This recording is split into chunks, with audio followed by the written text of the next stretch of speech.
악인과 또 의인을 비교하면서 이들이 사회에 어떠한 영향을 미치는지 표현해 주는 구절입니다. 먼저 악인은 쫓아오는 자가 없어도 도망한다고 말합니다. 악인의 삶 자체가 말로 표현할 수 없는 압박과 또 불안 속에 살아간다는 것을 설명하고 있습니다. 겉으로는 강한 척하고 그리고 아무렇지 않은 척하지만 그 마음속 깊은 곳에 심리적인 두려움과 그리고 공포가 자리 잡고 있다는 것을 얘기하고 있는 것입니다. 반면에 의인은 사자같이 담대하다고 말씀합니다. 사자처럼 당당하며 그 어떤 것에도 겁을 내지 않고 두려워하지 않는다는 것입니다. 의인들에게는 내적인 평화가 가득하다는 것을 함축적으로 표현해주고 있는 구절입니다. 심리적인 불안과 압박으로 가득한 악인들과는 반대로 의인들에게는 안도감과 그리고 행복감이 그 마음 가득히 자리 잡고 있다는 것을 말씀하고 있는 것입니다. 우리는 잠언을 함께 읽어가면서 1절에 기록되어 있는 이 의인이 어떤 사람인지 깨닫습니다. 의인은 우리가 잘 아는 것처럼 하나님을 경외하는 사람입니다. 의인은 늘 주님 안에 거하는 사람입니다. 나의 명철을 의지하지 않고 하나님을 신뢰하며 범사의 주님을 인정하는 지혜로운 사람, 바로 그 사람이 의인입니다. 그러므로 의인은, 하나님을 경외하는 의인은 주님을 통해 그 마음의 평화를 경험합니다. 주님으로부터 오는 만족과 행복으로 하루하루를 살아갑니다. 심지어 내가 어떤 형편에 있다 할지라도 자족할 수 있고, 내가 아무리 육체적인 아픔 가운데 있다 할지라도 주님 주시는 힘과 능력으로 1절 말씀처럼 사자와 같이 담대할 수 있는 것입니다. 사도 바울은 이 놀라운 신앙의 신비를 지금을 살아가고 있는 신약 성도들에게 이렇게 전해주고 있습니다. 고린도후서 4장 7절 말씀입니다. 우리가 이 보배를, 예수 그리스도를 질그릇에 가졌으니 이는 심히 큰 능력은 하나님께 있고 우리에게 있지 아니함을 알게 하려 함이라. 아멘. 사도 바울은 우리 모두가 깨지기 쉬운 질그릇이라고 말합니다. 말 한마디에 마음이 무너지는 존재, 죄의 유혹 앞에서도 쉽게 쓰러지고 넘어지는 존재, 건강한 육체는 어느샌가 바스락거리는 낙엽처럼 그렇게 우리의 존재가 한순간에 무너질 수밖에 없는 질그릇 같은 존재라고 사도 바울은 우리에게 이야기하고 있습니다. 그런데 이런 하찮은 존재가 오늘 본문의 1절에서 얘기하는 것처럼 비굴하지 않고 사자같이 담대할 수 있는 비결이 있다고 우리에게 전해주고 있는 것입니다.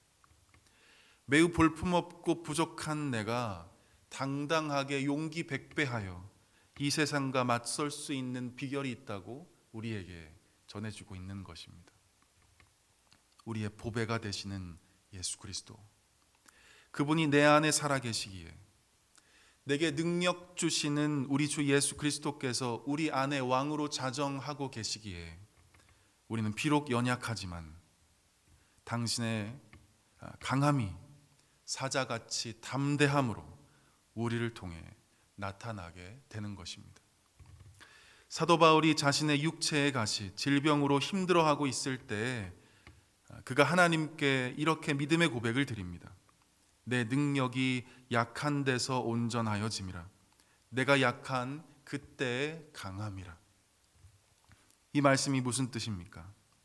나의 약함을 알고 주님을 의지할 때 주의 강하심이 연약한 나를 통해서 나타나게 된다는 말씀입니다.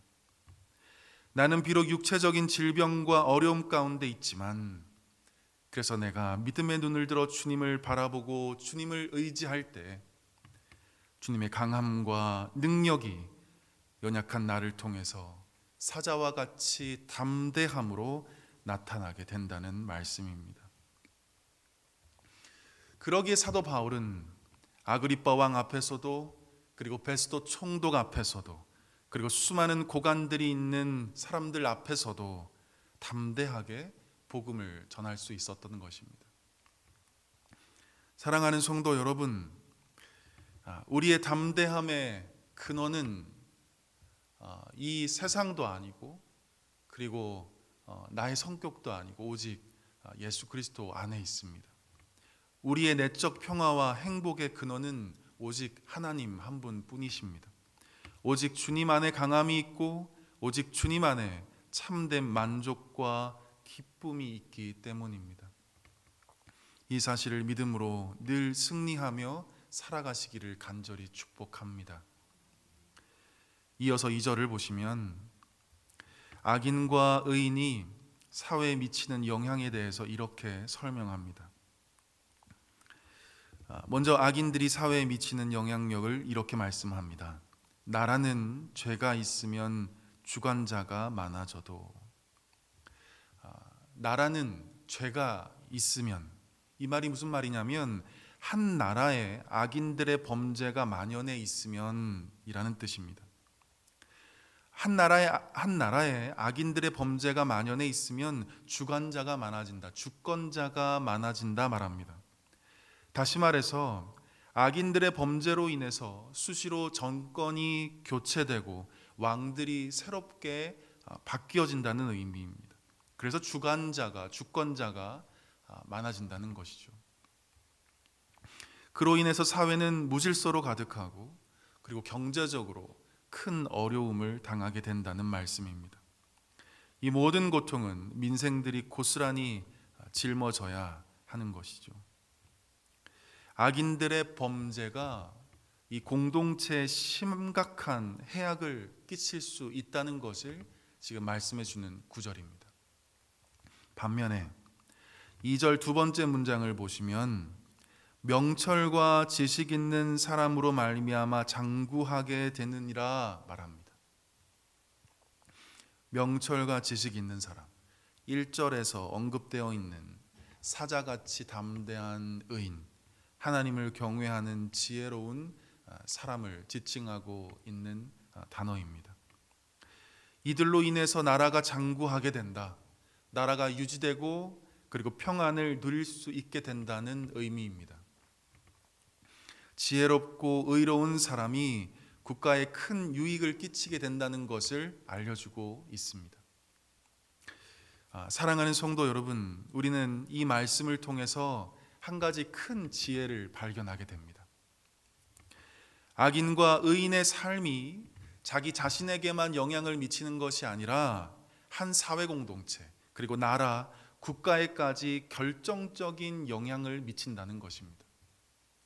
각 개인의 행동 하나하나가 이 공동체의 운명을 좌우하게 된다는 사실입니다. 악인들의 범죄로 인해서 나라가 쇠락의 길로 갈 수 있고, 그리고 의인들의 정의로운 삶을 통해서 우리가 살아가고 있는 이 나라가 형통의 길로 갈 수 있다는 것을 오늘 본문은 우리에게 말씀해 주고 있는 것입니다. 그러므로 하나님을 경외하는 성도 여러분이요, 주님이 주시는 사자와 같은 담대함으로 복음을 듣지 못하는 이들에게 주의 복음을 전하고, 이 음란한 문화 한복판에서 주의 거룩함을 실천하고, 미움과 다툼으로 가득한 이 사회에서 주의 사랑과 용서의 삶을 살아가시기 바랍니다. 의인된 자로서의 삶을 통해, 하나님 자녀다운 삶을 통해 이 사회 공동체, 이 나라는 주의 은혜로 장구하게 될 것입니다. 오늘도 주님 안에서 주의 뜻에 순종하며 살아가시기를 주님의 이름으로 간절히 축원합니다. 기도하겠습니다. 거룩하신 하나님 아버지, 우리는 늘 깨지기 쉬운 질그릇 같은 존재임을 겸손히 고백합니다. 주님 없으면 우리는 한순간도 살 수 없고, 주님의 지혜가 없으면 아무것도 할 수 없는 나약한 존재임을 고백합니다. 주여, 우리가 믿음의 눈을 들어 주님을 바라보오니, 주님을 의지하오니 당신의 강함이 연약한 우리를 통하여 나타나 주옵소서. 주님 주시는 힘과 능력으로 오늘도 사자와 같은 담대함으로 죄의 유혹 앞에서 승리하며 살아가게 하여 주옵소서. 주여, 우리를 코로나19 바이러스로부터 지켜주시고 성도들의 가정과 일터를 보호하여 주옵소서. 모든 필요를 주님께서 채워주시고 여호와 이레 되시는 하나님을 날마다 경험하며 살아가는 우리 모든 주사랑교회 성도들 되게 하여 주옵소서. 사랑하는 담임 목사님에게도 늘 성령 하나님께서 기름 부어주시고 주님 주시는 힘과 능력으로 충만케 하여 주셔서 하나님께서 위임하신 이 교회를 이끌어 가시기에 부족함이 없게 하여 주옵소서. 이 모든 말씀 지금도 살아 역사하시는 예수 그리스도의 이름으로 간절히 기도드리옵나이다. 아멘.